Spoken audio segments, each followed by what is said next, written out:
Hello there, and welcome back to War Thunder. I hope you're sitting comfortably. I hope you have a good beer and or some snacks with you, because this will take a while. I'm talking about the Tiger H1, firstly in the hangar, and then later on I have a gameplay. The talk in the hangar will take a considerable time, because I need to tell you about the bigger picture. Because the Tiger recently has seen a battle rating reduction from 5.7 to 5.3, and that was an inevitable change to the battle rating, and I want to talk about why this happened and actually about the two main reasons why it was inevitable, or the main three reasons. So this will take a while, as I said, and I hope that you are open-minded to listen to my arguments. First of all, I have to address this Germany suffers argument. That's not one of the main reasons.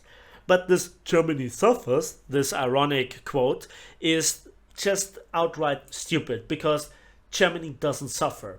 It's just certain vehicles at certain battle ratings due to certain circumstances. And the same arguments could be made for some American, Soviet, British, Japanese, Italian and French planes, tanks and ships even. So I hope that you just go into this discussion with an open mind, and I'm looking forward to read your comments on this topic. So, reason number one, the Tiger H1 is one of the oldest tanks in the game. It pretty much saw the light of day within War Thunder from day one of ground forces when the open beta started. So the natural things like power creep, clash of technology and compression also apply to this tank. That's reason number one. Reason number two is that at 5.7 the tank was just in a really unfortunate spot that it got up tiered to 5.7 every single match that I played in it, and when then you have to face all the time the American 6.7 tanks, where they are just significantly better, like the T-34, like the T-30, in particular the T-29, and also the very quick light tanks such as the M56 Scorpion, T-92, M50 Ontos, the T-114, and also at lower battle rating the M41 Walker Bulldog, that have disastrously effective ammunition. It begins here with this AP-CBC shot that has 185 millimeters of penetration, then even a hash round if you really want to go fancy, or the good old Heat FS with 320 millimeters of penetration. And on the other side we have then the Americans always playing together with the British, and it's not enough that they have at 6.7 such effective tanks such as the Tortoise or the FE 4005 when it comes to fight a Tiger. It also begins here with the 20 pounder, and it's not just that the 20 pounder has a quick rate of fire, that it is stabilized, but it also has seen a buff to the AP round in terms of post penetration damage effect. And if you're really stupid with your aim, you always could just switch to the APDS. And if even that was not good enough for you, you had the premium tank. And if you're really incapable of hitting the Tiger and punching through the armor, you had then missiles with 600 millimeters of penetration. How much armor does the Tiger have at the front? Let me just quickly have a look at it. Wow, 4 inches, 102 millimeters. Oh, and you can angle it. Oh, you can angle it here. Look at this. Best armor angle is this, where you have somewhere between 140 and 130 millimeters. Oh my goodness, this famous World War II tank has good armor. Not. And to get up tiered versus those enemies where they have armor, firepower and mobility in vastly more tanks than your tech tree at this battle rating against you, then that's not a nice experience. The next thing is, and the last big reason, is this tank. Let that just sink in for a moment. Why am I showing you a 3.0 German tank destroyer as the main reason why the Tiger H1 sucks? Well, this is the Sonderkraftfahrzeug 234-4, the Packwagen. Everybody should know that this is very much beloved amongst the community. It sees absurdly high prices on the War Thunder marketplace, and the reason for this is because Gaijin introduced this mobile tank with a punchy gun at a way too low battle rating, as a rather rare event premium vehicle. So you don't have access to it, or you pay horrendous prices on the War Thunder marketplace. Not quite sure how expensive it is, but it is way too expensive. I think it's way above 100 Gaijin coins, if I'm not mistaken. That is really expensive. Now, why is this a problem? Well, I just showed you certain other tanks in certain other tech trees where you had to engage them previously with the Tiger H1 in the majority of battles. Well, let's now have a look into the German tech tree, and please tell me a mobile tank that is a good flanking support for the Tiger 1, where it can support it by securing the flank, securing the capture zones. And you know, the Russians at worst have even the milk potato vodka trucks, whatever. What do the Germans have? Oh, look at this fantastic thing. It's quick, yeah, but it's on wheels. So it has to stick to the road. And then it fires APDS from a 28mm gun. That's not good. That's not reliable. Not at 5.3. Not at 5.3. Then what else do we have with mobility? Sonderkraftfahrzeug 234-3. Oh, sorry, it's also a rather rare event vehicle. Then we have the Packwagen. This thing with the 50mm got removed from store, and the 50mm is unreliable. Hence why the Sonderkraftfahrzeug 234-2, the only real scout for the Germans up to 6.7, mind you, also has this terrible gun. But at least it has a turret and it can scout. So it's better than nothing.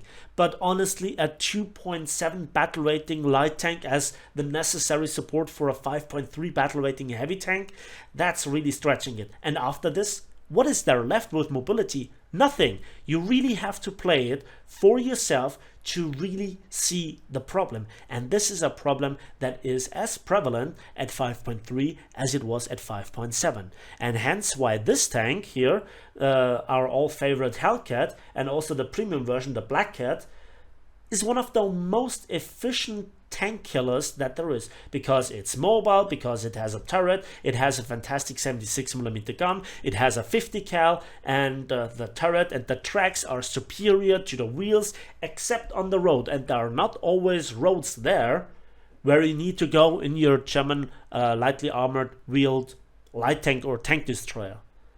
All those reasons come together to bite the Tiger H1 massively in the ass, and it's a pain in the ass. And your skill, all your planning ahead, is just not really all that great. And this is before we talk about the tank itself. Really boxy. To make the most out of the tank, you need to angle it. But before that, you need to know where the enemy is, and then you need to angle. You have a terribly slow turret rotation speed, and there is momentum within the tank. So it's really bad with turning sideways backwards, extremely bad. Then the turret rotation speed, if you want to swing the gun around in the other direction. It just keeps going into the other direction because it has momentum. Not every tank in the game has this, so it's over realistic. There is more realism with this tank, where it is bad for the tank, than other tanks have it. Just saying. Then its mobility is trash, especially going uphill. And yeah, then there is the major problem, and this is this smoke launcher. So let's just say you know where there is an enemy, you go around the corner, and the best kind of angle is this here. So there is the tank, you angle this way with your gun, so the armor is the most efficient one, and there is the corner, and you want to go around it and want to engage an enemy. So what happens, and this is just very often the case, either you get immobilized or the enemy reverses, and then your gun is stuck here. And then it has to elevate above the smoke launcher, and then it can't depress here, then it goes here, and then it can depress again. And by that time, you're exposing so much side that even a 75mm from a Sherman can punch clean through this part here. So the tank is just hindered in so many ways. Another part that is not really that common when it comes to discussions are the aircraft support. Now, the German aircraft, there are a lot of very good, very capable, in theory, excellent aircraft, especially at lower battle ratings, they are a joy to play. And also the chats are very capable. But when it comes to this bracket where the props, especially the BF-109s and the Focke-Wulfs and certain Messerschmitt variants together with some bombers come in, then the best support are the medium bombers, okay? But when you need really close air support to spot an enemy, you know, after the payload is delivered, then planes such as this is just bad, because it is such a huge target and it's not really all that maneuverable. The Do 335s, they had a really bad flight model, and the best when it comes to guns and bombs is again a premium. The same with this one, and the best bomber is simply the Ju 288C with the 2 Satan drops. And yeah, good luck trying to make a profit with the repair cost of this thing of 41,000 silver lines. And if you think that the fighters are better, 5.7 Tau 152C3, 33,000 silver lines, and as an air superiority fighter, the H1 with 36,000 silver lines. And what about then this one? Well, 14,000 and 12,000 silver lines respectively. Just let's have a look at the Americans and their bad P-47. Repair costs 3,000 and 4,600. Just to give you a little bit of a taste. Germany suffers has become a meme. But it has become so ironic that certain people just simply are not open to proper arguments anymore. For me, it is just bad to play this tank. It is not fun, it is not balanced, it's not historically accurate, and it's just a shit experience. It is not worth going for this tank. And again, the battle rating reduction of 5.7 to 5.3 was inevitable due to the power creep, the lack of mobility, and also all the other factors like the lack of CAS support, and then also the combat conditions, because this tank doesn't fight long range on open fields where it can angle versus Shermans or T-34s or KV-1s or certain other tanks where it would be more or less a fair fight, like versus the T-25. No, because those other tanks then just don't get play against this. And so at 5.3 it's still a shit show. It's not the stinky muddy shit show that it was at 5.7, but I don't really see so much desire for example, playing the other Tiger, the Tiger E. Just saying. Just saying. You know what? Enough said. Let's have a look at the gameplay and at the very single best battle that I had in this thing. And I'm pretty sure that a lot of you will find lots of complaints about my playstyle. Here we go.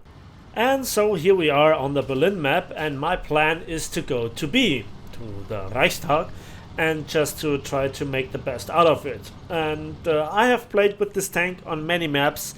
Either they were too big, like Fulda Gap or Fulda map in general, because, well, there are too many hiding spots for a Hellcat if you try to go anywhere with a Tiger, and nobody tries to fight at long range. That's just how it is. And some other close quarter city maps are not really that desirable as well. Oh, what's that? Do we have a target? Yes. Quick aim, and well, I aimed a bit too low. Let's get quickly into the ditch, and let's hope that nobody has flanked already around the Reichstag. Speed performance wise for certain enemy tanks it is possible, and then, well, you can't angle versus two sides. I try my best. So here I am in cover and I try to get close. I try to go towards A, and this is always pretty risky because also there is the cupola. The cupola is not that much smaller than for example the turret ring as of a overall target, and they are really nasty, and the repair times of Tigers, of German tanks in general, even if you're only tracked, you're sitting there like an absurdly long time compared to some other nations' tanks. That's my experience, and I've just checked my crew. I have a fully trained expert crew. Fully trained crew with expert qualification. And it's still such a painfully long time. So this is also a tricky situation, and ooh, what is that? and here I just simply aimed faster. I could not be bothered to angle, because then the turret rotation speed is so slow that I just wouldn't be able to get the gun on target, and then he could have punched through the side of my turret. And that is one of the problems with the Tiger. The close quarters capabilities, they are not really great. This is not what the tank was built for in the first place, and historically when it was used in this way, they also suffered heavy losses because, well, infantry and just side shots and just building collapsing on them. Yeah, just look it up. And here I try my best. There is something with smoke, so I need to take care of this first. I want to go here between the two building rows, but I'm not quite sure how it turns out. My team is deploying nicely, and we have a lot of campers, etc, etc. And what is that? Oh, hello. Come on, take aim. And the shell just went over him. That's bad. No, it dipped into the ground. Sorry about this. That was another shell that I remember. So here I now think that I have a good sniping spot, right? My hull is covered, only the turret sticks out, and I get my first kill, or the second kill rather, right here with a nice kill on the Sherman VC. And immediately I catch another shell, and yeah, turret ring and gun breach taken out. One of my crew members is taken out as well. So I am actually pretty glad that it was only 24 seconds repair. And now we wait in cover.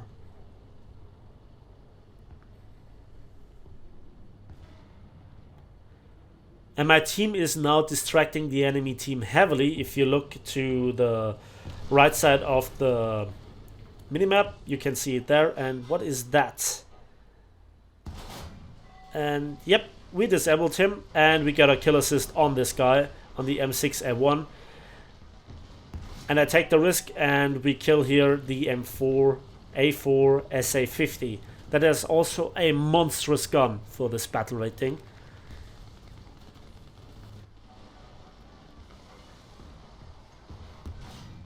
And we kill here the KV-1 with a nice shot. Now, you can see it if you look at the minimap. I am on the objective, and I am more or less already securing kills right from their spawn. Napalm is spawn camping again. Bad guy. I unsubscribe now. Yeah, do it. it's yeah, blame me for Gaijin's map design, right? I am on the objective and I'm spawn camping. Is this naval forces? Oh, Gaijin. Please change. I'm sorry. Yeah, at this point only sarcasm remains. I'm carefully looking around, and B is not contested really, but we have A and we have C.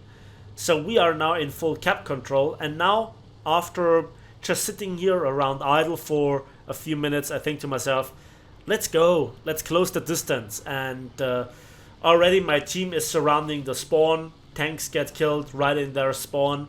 Why should I be the stupid right here and just be honorable on the cap and get nothing for my troubles? So even B gets now captured by multiple tanks of my team. So there is also nothing left to cap, effectively, if you look at the minimap. And there is an enemy tank, and now I have to just think, how can I engage him? The gun handling, the turret rotation speed, the gun elevation speed, it's not really the nicest experience, to be honest, especially in close quarters. And at some points the tank just really stops moving. You have momentum on the turret rotation, and that is something that a lot of other tanks don't have. And here we get at least a kill on the M4A2, and that's already the ace. Then I see movement to my left. I went into cover, and now let's try to side scrap, which is barely possible with this tank because the hull is so fat and so wide. But we get a nice kill on the M24. Spawn camping intensifies. I could do this myself. I hate you. I unsubscribe. Yeah, what else should I do right now? Should I really just sit idle while my team then farms the rest of the enemy team? That's the ultimate problem with respawning. That's the ultimate problem with coming back into a match. That's the ultimate problem with the map design, because there is just no way to come back. Spawn camping is way too easy. And you cannot really blame me, because just think about, you are a person that just plays in a free-to-play way. You need every kill, you need every cap, you need every win, right? To get somewhat of a progression, even at this lower battle ratings. Who would have thought that the Tiger at some point would be low tier? Well, technically it's mid tier, but you see what I mean. And oh, watch this.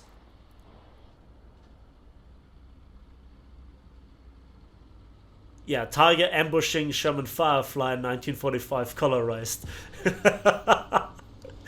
Oh man. Technically it's not spawn camping. Doop. 7th kill. Yeah, and I'm just reversing. I'm just reversing in cover and giggling like a little schoolgirl. That kill was, it was somewhat nice. So here I try to get a better field of fire, and that guy that I just killed seems to be respawning, and his shell just misses me.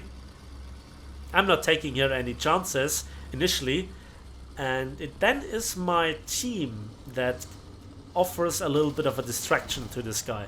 The Panzer IV right next to me, he still has spawn protection, and before he can shoot, I eliminate him by penning the turret. 8th kill. 8th kill, yeah, and that was essentially the battle. Because the rest of the game was just shooting up some enemy planes with the main gun. Sadly, I was not successful. That would have been epic. Let's have a quick look at the results and the reward for our troubles. We get 61,000 civil lines and 4,200 modification research points for the Survivor Award and the Heavy Metal Award, providing a quarter of the total civil line income. First in team with 2,411 score points. What a nice match. I hope you enjoyed it. I certainly enjoyed this battle, but not the other battles, and it's already debatable if this was fair or not, and moo, napalm spawn camping. So that's the Tiger 1 situation right now in the game for you. Let me know in the comment section what you think about it, and if you agree with me, if you enjoyed this battle, then please give it a like, give it a subscribe if you want to see more, and we'll see each other on the waves, in the skies, and on the battlefields of War Thunder.